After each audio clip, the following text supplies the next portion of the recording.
Hi, friend. Welcome to Holly's Highlights, a podcast designed to encourage, inspire, and equip you to intentionally live your life full of purpose. I'm your host, Holly Kirby, motivational speaker, leadership cultivator, marketing strategist, and personal cheerleader. Let's check out today's highlight. This episode is brought to you by my book, Facelift, Embracing Hope Through Your Heartaches, a powerful reminder, especially during National Women's History Month, that your story matters. Every woman carries chapters of pain, resilience, growth, and transformation. This book is an invitation to stop hiding those hard moments and start learning from them, because your heartaches don't disqualify you, they prepare you. Within these pages, you'll find encouragement to heal, courage to reflect, and even inspiration to turn your experiences into impact. When we embrace our stories, we don't just change our own lives, we create space for other women to rise, to heal, and to walk boldly in their purpose. If you're ready to rediscover your strength and use your journey for something greater, Facelift, Embracing Hope Through Your Heartaches is available now on Amazon and at local bookstores, including Barnes & Noble.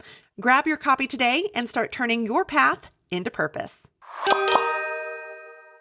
As we close out this month honoring National Women's History Month, I can't think of a more fitting conversation than the one we're about to have today.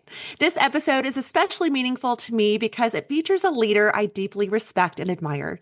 I first met Mayor Natalie Hall at the Utah State Capitol, where she was serving on a panel alongside an already impressive lineup of some very prominent leaders here in Utah, and yet she stood out. There was a presence about her, a combination of confidence, not just in knowledge, but in wisdom, and above all, a genuine sense that she truly cares about the people she serves.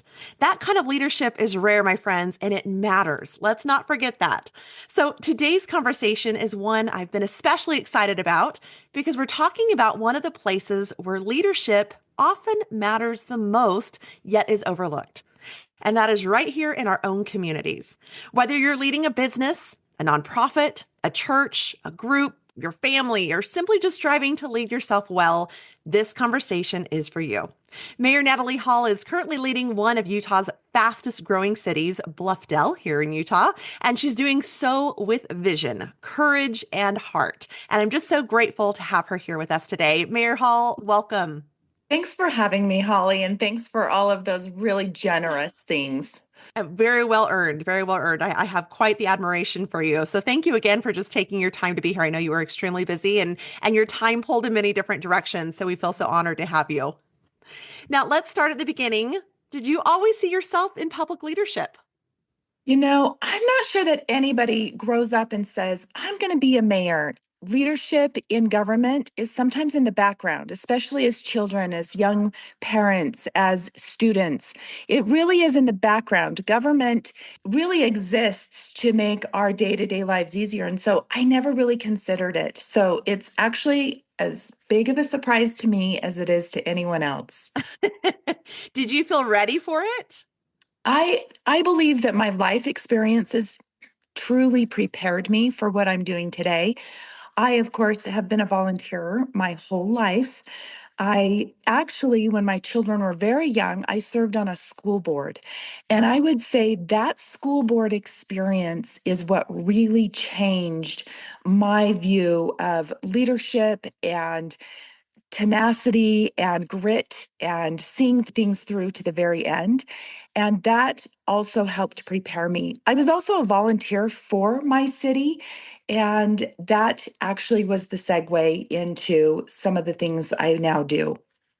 I love how you didn't have to feel ready, but you started plugging in different areas and saw that they were leading you to something different. Because so many Absolutely. listeners, they're sitting perhaps in a similar situation where they're sitting on those callings because they feel unqualified, right? And Absolutely. yet they are getting some experience here a little bit by a little bit. So what really helped you step forward anyhow? Well, for me, I did start as a volunteer. I started as a volunteer with something I was passionate about, and it was just emergency preparedness. And my youngest child was going into kindergarten, and I have a degree in business from the University of Utah. I needed a little something extra for my time, and a position became available. It was a part-time position, which was perfect for the time in my life where I was. And the position was to be the emergency manager for the city. And that means writing emergency plans, working with FEMA, working with the state of Utah, working with Salt Lake County. And of course, when I went in for the interview for that, they said, well, what is your experience? And I laughed a little bit and I said, well, in emergency management, none, but I can sell it. And that's how I was hired. I really do think that experience then, as I got the job, I realized we actually have a communication problem and we can't plan for emergencies if we're not communicating well. And that really, marketing is my degree. And so I was able to, we updated the website, we rebranded, we came up with a huge communication strategy. And I also became the city public information officer and communications director unknowingly at that time. I love hearing the confidence that you had going into that and being real, right? Like I have no experience in this, but we're going to wing it. We're going to wing it because it often feels like Mhm. leadership begins before confidence even catches up, right? But as you Absolutely. remind us, we don't have to be or feel 100% ready. We just have to be willing like you Yeah. were. So that's Yeah. amazing. Now, Bluffdale has grown rapidly, and with growth brings opportunity, but also tension. Would you share with us some real challenges you've had to navigate as mayor? When you have a city that is small and it starts out as farmland, I think we all know what the growth problems bring. People move to an area because they want that open space feel. And it's really challenging right now to live in Utah because no longer does that exist in the Salt Lake Valley. And it's really hard for people to say, I moved out here because it was rural. And it was rural in the 60s. But it is no, when you live in the fastest growing state in the union, you really have to adjust. And that is really hard for people to say, I only want to live next door to someone on an acre lot. I think that's difficult to overcome. And really, it's just a lot of talking and a lot of getting to know each other and a lot of figuring out what's best for our family and our community. Change is hard. I think whether that be just in our lifestyles or in the business, change can be hard. It can be hard to adapt to. Now, Yeah. how do you make decisions when half the room disagrees with you? Fortunately, government is not a single person job. And I have a really great team. I have a team of staff members and I have a team of council members. And we have a team of residents and a team of business owners. And we really, really have an opportunity to work together. And it's not me making the decision. We do it as a whole. We come together and we work together. You know, when our country was first founded, it really was founded on compromise. And that's what we do. We all compromise. If no one walks away happy, then you've done a really good job. Yeah. You bring such a valid point that leadership is not about pleasing Mm. everyone. It's about stewardship and the responsibility and doing so with integrity, right? That's something I have shared many a time as a mom, and you can relate with this, I'm sure. You know, that moment when a child isn't happy about a consequence you're giving or a decision that you're making. And I have to remind them, my job is not to make sure that they like me or that I'm their best friend or even that I make them happy all the time. But as their mom, I'm entrusted with them to love them, to care for them, to help them grow strong and to be the best versions of themselves. And that includes such disciplines or consequences and change decisions, right? So leadership, including parenting, doesn't mean you're going to make everyone happy. And that can be hard. That can be a hard truth to accept, especially for new leaders, new people stepping in, or for those on the receiving end of that, right? The followers. Yeah, So absolutely. now let's kind of tackle a dilemma that many listeners face, and that is I feel called to lead, but I'm afraid of what people will say. So, as you serve in public leadership, with that comes very public opinions. How do you handle criticism? Not just the disagreements and the change, but the actual criticisms. You know, when I was working for the city and the opportunity came up that I could run for mayor, I approached my husband about it and he said, "Ooh, Natalie, I hate to tell you this. but you don't have very thick skin. And all of a sudden, I was totally offended. And I, and it took me a minute, and I really had to step back and think, is he right? Obviously, he was, because I was super offended when he said that. And I had to make a decision at that moment. What will it look like for me in the future? And honestly, I had no idea what was coming, but I had to make a decision right then and there. If I truly was going to run, was I going to lose sleep every single night by things that were said or done? And was I going to let it affect my family, my health? Was I going, my mental health, my physical health? I had to make a decision. How was I going to truly deal with criticism? And at that time, I made a decision that I had to know who I was, and I had to have a relationship with God. For me, if God knew my heart and every thought that I had, and I could figure out that I don't have control, what I have control over, what I don't have control over. I don't have control over other people's feelings, thoughts, actions. If I could put all of that together, if I could know what I can control and what I can't control, and that God really knows me, could I truly, every single day, face criticism without losing sleep by being offended? And I will tell you what the difference is. Can I love those who hurt me and criticize me? So I had to make a decision then. I had no idea that that would be a thing. I really have never had to deal with that in my whole life. And it has been hurtful and painful, but because of that decision, very way back at the beginning, I have done a pretty good job to say God knows me in every way, and it's going to have to be good enough. Absolutely. I think we just nailed while you and I are kindred spirits. And that is, I often have to remind myself that I am doing this for the Lord, not for man. Right. So I love that. That's beautiful and so honest. On that note, for any listener right now who is just stepping into leadership for the first time, what advice would you give them? Oh, I would say, first of all, a leader, a true leader, works right alongside everyone, right? And they listen and they ask a lot of questions. So if you're listening and you're asking a lot of questions and you're working right alongside people, I remember there was an event at City Hall with a group from India, and they were celebrating their celebration of light. And I was there, they had invited me. And at the end of the night, I started vacuuming, emptying garbages, mopping, and I was digging in. And they were shocked. They had never seen someone in a leadership position doing what a janitor would maybe do. And I think that's the true show of leadership is we dig in side by side, we ask a lot of questions and we do a lot of listening.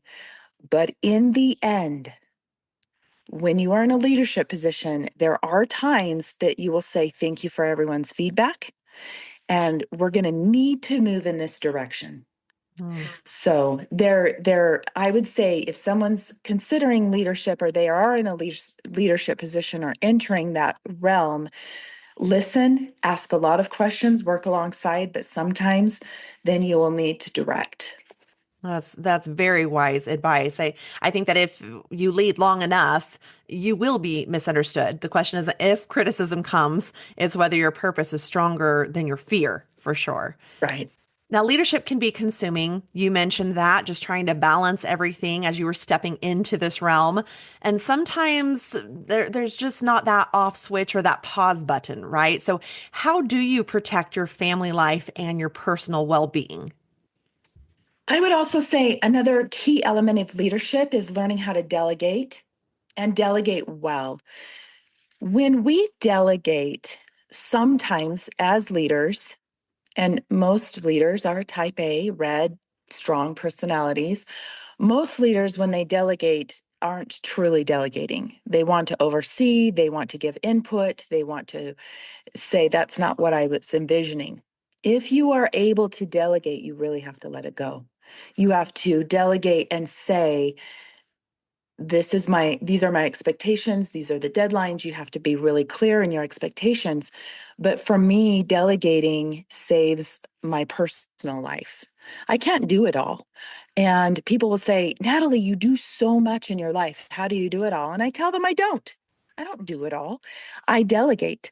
And then when I come home, I try to never talk about anything negative. If I want to talk about something going on in the city, I try to keep it really positive. And if I can't, I don't say it at all. So I try to keep the environment positive at home. And I also really try to delegate so that I can be at home. Great advice. I think I struggle with delegation for sure. So just the official letting go, trying to delegate, yes, but the official letting go, Yes. that's very Yes. true.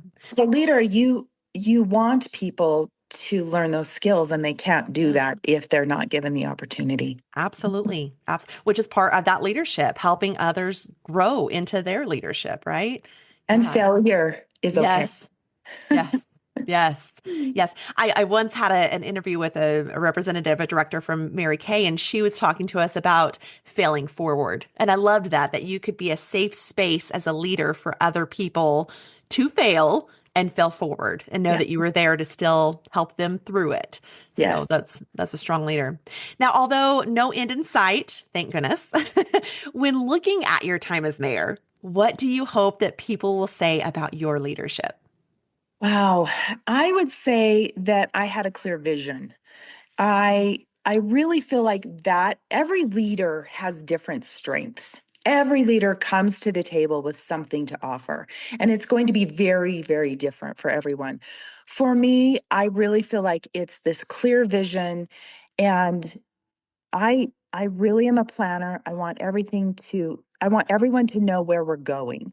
So where we're starting, where we're going. So for example, every fall, we get everybody together. We get our residents together, our boards and commissions, our staff, our council, and we meet together and we plan the following year. What is it that we want to have happen? What are our goals? What do we want to gain from this next year in our city? And as we come together and we strategically plan, then we have a way to move forward. We know where we're going, we know what to expect. We can plan our events and our meetings, but we can also plan our projects and where we're going. So I think strategic planning, a clear vision, and a roadmap of how to get there. Yeah, what great alignment that provides for any organization. Yeah. Now, what's one leadership principle that has shaped you most? I would say for me, honestly empowering others, really having others be able to be a part of your journey and your leadership, giving others that same empowerment. And then I would also say adapting and being resilient, because Yes. even though I have a vision and we plan and we look how to move forward and we have a roadmap, if you can't adapt, then that's going to really set you back. But having this attitude of adaptability and things happen, things change, that's okay. We can work with that. And let's figure out how to move forward in a new direction. I think adaptability is also really important. Now, with empowering other people, that often gives growth to them. And leaders such as yourself that are in such high ranking titles, roles, we tend to kind of see as they're already there, like they've arrived. But we Sure. forget that even leaders such as yourself are still growing. So how do you continue to grow as a leader? Are there books or conferences, coaching, podcasts? Like what is your thing that helps you grow? For me, it's really learning from others. I love TED Talks. I come away from conferences and from those keynote speakers thinking, how can I incorporate what they've just taught me? How can I change my trajectory or my approach? And then often those speakers will have a book that they've written, and it's really fun to dive into a little bit more. And so I really think learning from others and being pliable is really helpful, and knowing I actually don't have any of the answers. And that's why I really like working with a team. One brain is not great, but a lot of brains is awesome. And so Absolutely. listening to others and bringing in others from all walks of life is really the key. I love the freedom that that brings too of what you just shared is that we don't have to be the smartest person at the table. I think there's a lot of misconception out there that you do have to know it all. And yet there's Right. such freedom in knowing that, hey, I am surrounded by people who know things I don't and the opportunities to grow and soak that up. That's awesome. When I was in college, in my business classes, I had some really difficult classes. And I remember I would sit in the room for the first week and I would listen and I would watch who answers, I would watch who's taking notes, and I would watch who's the smartest. And then I would approach them and I would ask to join their study group. And I will tell you, I was never, and I will never be the smartest one in the room, but I have learned to surround myself with the smartest people. That's brilliance right there. Now, I'd love to do some rapid fire questions with Sure. you. Just the first thought that comes to mind. Are you game for this? I'm game. Okay, Okay. we'll do about six of them. All right, here we go. Hardest part of leadership, Criticism, most rewarding part, the friendships that we gain, some definitely. something you're most proud of as a leader. I would say the ability to keep people on task. Ooh, one habit every leader needs. I think every leader needs empathy. Mm. A book that influenced you. 7 Habits of Highly Effective People. Ooh, okay. Side note, just had them on from the Bridal at Hope, and they use that with their Yes, teaching. So awesome. Okay, back on that's morning great. routine must have. Oh, prayer. Oh, love it, love it. Now, if someone listening feels a nudge to step up in their school board or their business or their church, nonprofit, or even in their home, what would you say to them? Every leader has a team. Teamwork, right? Takes a village. Now, for our signature question, if you could go back and encourage, inspire, or equip yourself as a child, what would you tell your young self?